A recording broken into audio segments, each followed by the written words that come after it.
ಎಲ್ಲೋ ನಮಸ್ಕಾರ ಸ್ನೇಹಿತರೆ. ಪ್ರತಾಪ್ಸ್ outdoor lens ಸ್ಟುಡಿಯೋಯಿಂದ ನಾನು ನಿಮ್ಮ ಬಿ ಪ್ರತಾಪ್ ಮಾತಾಡ್ತಾ ಇದ್ದೀನಿ.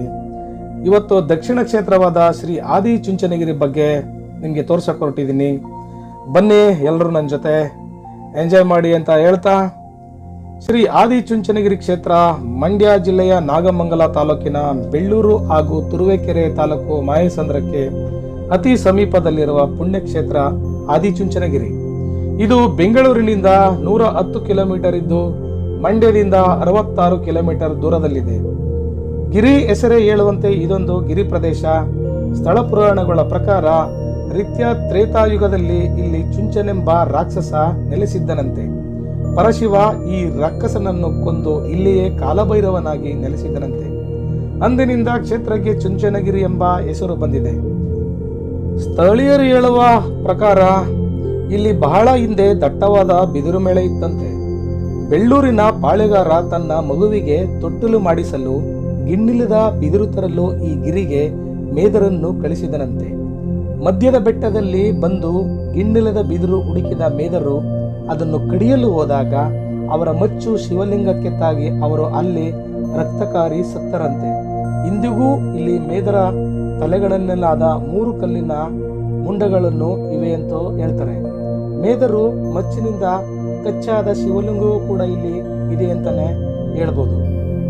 ಜೊತೆಗೆ ಮತ್ತು ಸ್ವಲ್ಪ ಮುಂದೆ ಹೋಗೋದಾದ್ರೆ, ಸಿದ್ಧಯೋಗಿಯೊಬ್ಬರು ದೀರ್ಘಕಾಲ ಪಾರ್ವತಿಯವರನ್ನ ಕುರಿತು ತಪಸ್ಸು ಮಾಡಿದರಂತೆ.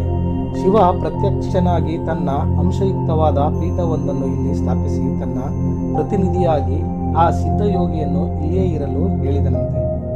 ನೋಡಿ, ಇದೇ ಶ್ರೀ ಕ್ಷೇತ್ರ ಕಾಲಭೈರವೇಶ್ವರನ ತೇರು. ತುಂಬ ಇತಿಹಾಸ ಹೊಂದಿದೆ ಇದು.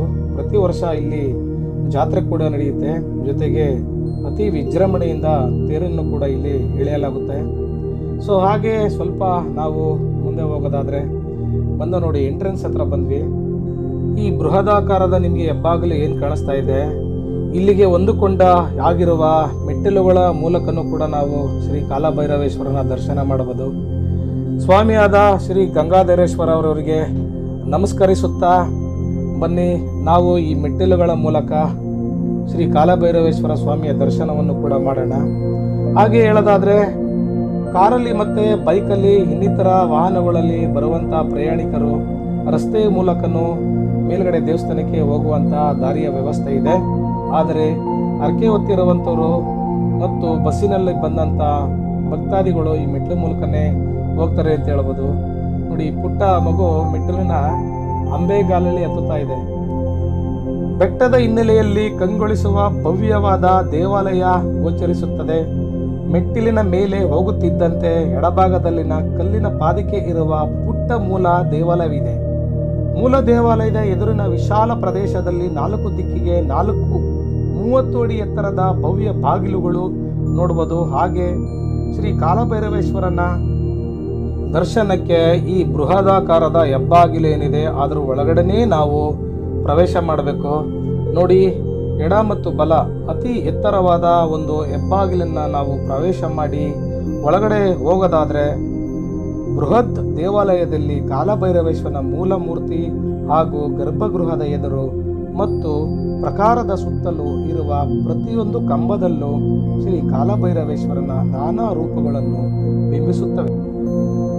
ತುಂಬ ಜನ ಭಾನುವಾರ ಬಂದು ಇಲ್ಲಿ ಭಕ್ತಾದಿಗಳೆಲ್ಲ ಇಲ್ಲಿ ಸಭೆ ಮಾಡ್ತಾರೆ. ಹಾಗೂ ಒಳಗಡೆ ಎಂಟ್ರಿ ಆಗಬೇಕಾದ್ರೆ ತುಂಬ ಜನ ಸೆಕ್ಯೂರಿಟೀಸ್ ಇದ್ದಾರೆ. ಆ ದೇವರ ದರ್ಶನನ ಮೊಬೈಲ್ನಲ್ಲಿ ವಿಡಿಯೋಗ್ರಫಿ ಮಾಡೋಕ್ಕೆ ಯಾವ ಕಾರಣಕ್ಕೂ ಬಿಡಲ್ಲ.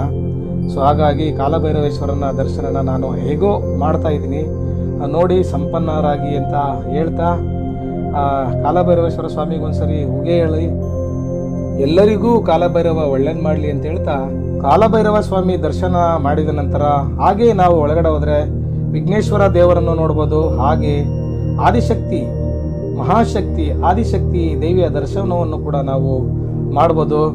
ನೋಡಿ, ಇಲ್ಲಿ ಪಕ್ಕನೇ ಇರುವಂಥ ಈ ದೇವಿ ಇದೆಯಲ್ಲ, ಇದು ಮಾಳಮ್ಮನವರು ಅಂತೇಳಿ.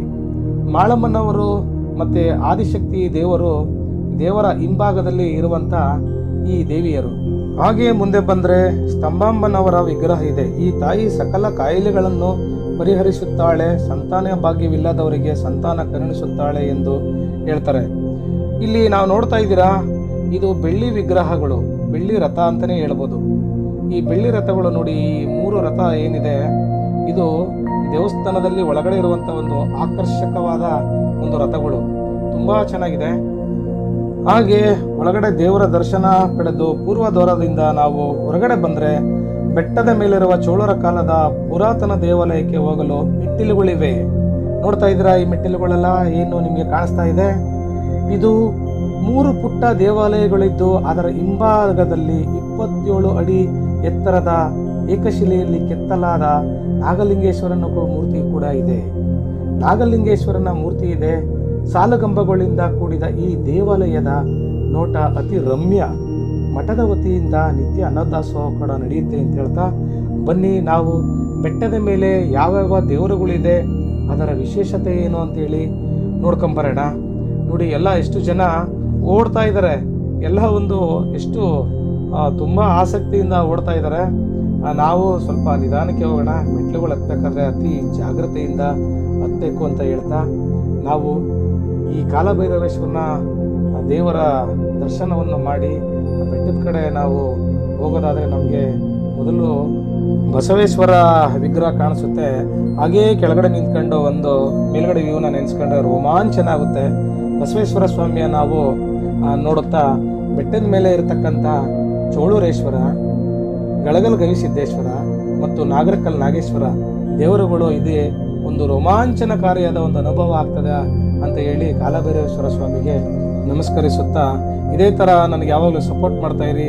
ನನ್ನ ಚಾನಲನ್ನು ಸಬ್ಸ್ಕ್ರೈಬ್ ಮಾಡಿ, ಲೈಕ್ ಮಾಡಿ ಮತ್ತು ಸಪೋರ್ಟ್ ಮಾಡಿ ಅಂತೇಳಿ ಎಲ್ಲರಿಗೂ ನಾನು ಧನ್ಯವಾದ ತಿಳಿಸ್ತಾ ಇದ್ದೀನಿ. ನಮಸ್ಕಾರ.